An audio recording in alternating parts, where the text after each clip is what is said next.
Hello दोस्तों, नमस्कार। मैं हूं बिलासपुर गिजीन और आज हम कुछ बहुत ही नया करने जा रहे हैं। We are coming up with a podcast in collaboration with housingcow.in which is buy sell rent properties in Chhattisgarh. और आप मेरे इस पॉडकास्ट में देखेंगे 100 रियल स्टेट लेजेंड्स, जहां पे सबसे पहले गेस्ट है हमारे साथ सुशील पटेरिया जी, तो director of Vrindavan infra estates private limited. तो सर, कैसे हैं आप? बढ़िया हूँ। तो सर, मैं तो बहुत ही ज़्यादा फेमिलियर हूँ आपसे, और हमारी ऑडियंस के लिए एक छोटा सा इंट्रोडक्शन देंगे क्या आप? मैं Sushil Pateriya, Vrindavan infra estates private limited का डायरेक्टर हूँ और president elect for 25 to 27 CREDAI Bilaspur का मैं अगला प्रेसिडेंट हूँ। Very nice. तो सर, अब आपके थोड़े बहुत कंप्लीटेड प्रोजेक्ट्स और अपकमिंग प्रोजेक्ट्स के बारे में भी अपनी ऑडियंस को बताया जाए। मेरी ये जर्नी जो है ये 2003 से स्टार्ट हुई। 2003 मतलब इट्स ऑलमोस्ट 20 ईयर्स। और 2003 में हमने पहला प्रोजेक्ट किया वृंदावन फार्म्स, जो कि बिलासपुर की सबसे पहला प्रोजेक्ट था, अपने किस्म का एक अनोखा प्रोजेक्ट था, जिसमें हमने फार्म हाउस की कॉलोनी डेवलप की। वो 110 एकड़ का प्रोजेक्ट है, जिसमें 250 फार्म हाउसेज हैं। उसमें हमने 50,000 पेड़ों का प्लांटेशन किया और वो वन ऑफ ए काइंड एक प्रोजेक्ट है, जो कि दूसरा कोई बिलासपुर में है ही नहीं आज तक। ओके। उसके बाद फिर धीरे धीरे हम प्लॉटिंग प्रोजेक्ट में आए। Arpa greens phase 1, phase 2, phase 3, Arpa exotica. उसके बाद वृंदावन प्लाजा हमारा कमर्शियल कॉम्प्लेक्स नेहरू चौक में है जी। इस तरीके से हमने काफ़ी प्रोजेक्ट किए। हमारे 2-3 प्रोजेक्ट में नए आने वाले हैं। जो प्रोजेक्ट कंप्लीट हुए मैंने आपको उसको बताया है। अभी हमारा एक रिजल्ट नया प्रोजेक्ट चल रहा है वृंदावन ग्रीन्स, जो कि गतौरी में है। वो भी लगभग 50 एकड़ पे है। हम बेसिकली प्लॉटिंग करते हैं ज़्यादा। ओके। हमने कॉलोनी बनाई कम है, पर हम जो भी प्लॉटिंग करते हैं उसमें हम डेवलपमेंट एज अ कॉलोनी पूरी सब कुछ करते हैं। Very nice. जो भी एक कॉलोनी में होना चाहिए डेवलपमेंट। राइट। तो सर, जैसे कि आपने बताया 20 साल से आप इस पर्टिकुलर बिजनेस में हैं, तो क्या प्रॉब्लम्स आपको रियल एस्टेट बैकग्राउंड में फेस करनी पड़ी, जो कि अभी समय के साथ धीरे धीरे कम भी होते जा रही है, और हमारी जो पब्लिक देख रही है उनके लिए कुछ नसीहत भी रहे वो? जब हम लोगों ने काम स्टार्ट किया था उस समय टीएनसी के प्रोजेक्ट्स कम होते थे जी, और टाउन प्लानिंग लाइन से लोग प्रोजेक्ट को पास कम कराते थे। वो नया समय था।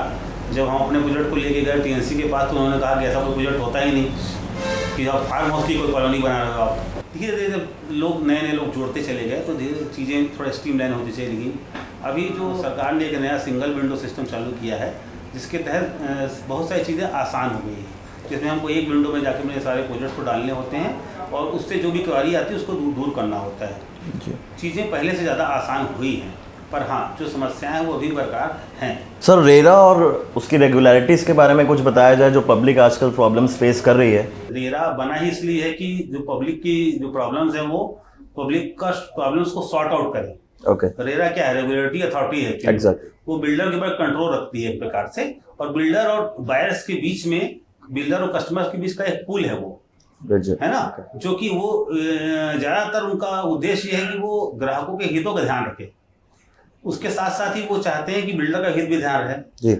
पहले क्या होता था कि बिल्डर्स कोई सी प्रोजेक्ट का कोई स्टार्ट करते थे, लोगों से उस प्रोजेक्ट के अगेंस्ट में एडवांस उठाते थे, पैसे को कहीं और डाइवर्ट कर देते। रेरा ने ये नियम किया कि अब आप जिस प्रोजेक्ट में आप पैसा ले रहे हैं लोगों से, उस प्रोजेक्ट का पैसा आप दूसरे प्रोजेक्ट में नहीं डाल सकते। नहीं, वो आपको उसी में ही रोक के रखना पड़ेगा। ओके। उसके लिए एक अलग से अकाउंट खुलता है, जिसमें उस प्रोजेक्ट का पैसा उसी अकाउंट में जाता है, और उस पैसे को से ही आपको उसको डेवलपमेंट करना होता है। सरकार ने इस चीज़ों में बिल्डर को बांध रखा है, जिसके कारण अब कस्टमर्स का हित जो है वो प्रभावित नहीं होता है। तो सर, कुछ टिप्स जो आजकल हमारे होम बायर्स या इन्वेस्टमेंट पॉइंट ऑफ व्यू से जो बायर्स हैं, उनके लिए कुछ टिप्स आप देना चाहेंगे अपने एक्सपीरियंस के बैकग्राउंड पर? मैं बिल्कुल देना चाहूँगा। जब भी कोई बायर्स कोई घर खरीदना या प्लॉट खरीदना चाहे, तो उसको सबसे पहले ध्यान रखना चाहिए कि वो ये पूछे, जिसके भी प्लॉट खरीदने जा रहे हैं, ये पूछे कि क्या आपका ये प्रोजेक्ट टीएनसी के द्वारा अप्रूव्ड है, क्या इसकी विकास की अनुमति आपने ली है, क्या ये रेरा में रजिस्टर्ड है, और क्या ये बिल्डर क्रेडाई से संबद्ध है।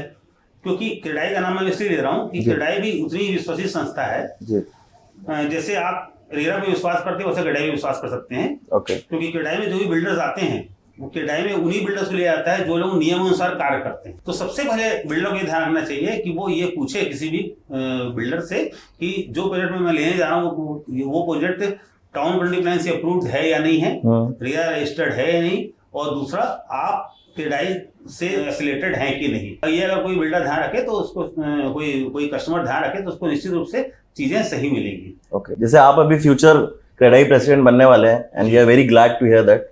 तो सर, आप उसमें प्रेसिडेंट बनने के बाद क्या चेंज एग्जीक्यूट करेंगे जो आपको अभी लग रहा है कि क्रेडाई के उस पर्टिकुलर सेट ऑफ रूल्स में चेंज होना चाहिए? बहुत सारी समस्याओं का निराकरण होने के बावजूद भी जी अभी भी बिल्डर्स के साथ बहुत सारी समस्याएं भी मौजूद हैं विभिन्न विभिन्न चरणों पर। हम ये ध्यान करेंगे, अगला हमारा टारगेट ये होगा कि जो भी समस्याएं वर्तमान में बरकरार हैं उनको हम अपने कार्यकाल में दूर करने का प्रयास करें। सर, आपका फेवरेट फूड क्या है?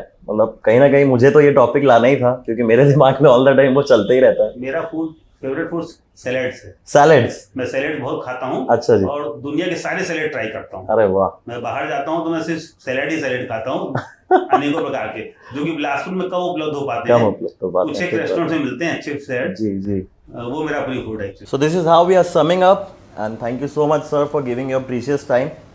बस ये लास्ट क्वेश्चन मेरा ये रहेगा कि आप हाउसिंग कार्ड का इस पर्टिकुलर कॉन्सेप्ट में क्या बोलना चाहेंगे? हाउसिंग कार्ड कैसे लोगों के लिए एक मीडिएटर बनेगा और कैसे ये एक डिजिटलाइजेशन को लेके आ रहा है, इन सारी चीज़ों के ऊपर कुछ बोलना चाहेंगे? बेसिकली हाउसिंग कार्ड जो है एक डिजिटल मार्केट प्लेस है जिसमें real estate builders, brokers, buyers and sellers सब एक दूसरे से मिलकर कॉन्टैक्ट कर सकते हैं, बाय एंड सेल कर सकते हैं विदाउट मिडिल मैन। तो सर ये फ्यूचर में क्या चेंज लेके आएगा कि नहीं? सबसे पहला क्वेश्चन तो ये रहेगा मेरा। निश्चित आएगा, क्योंकि आगे का दौर निश्चित डिजिटलाइजेशन का है। Definitely.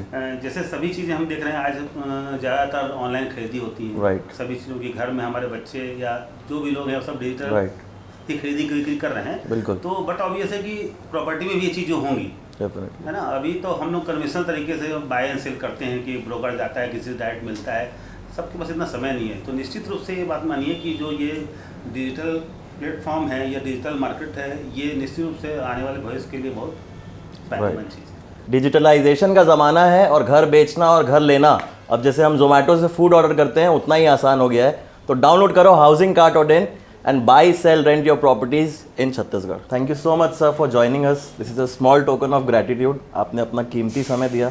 Thank you so much. Thanks for inviting me.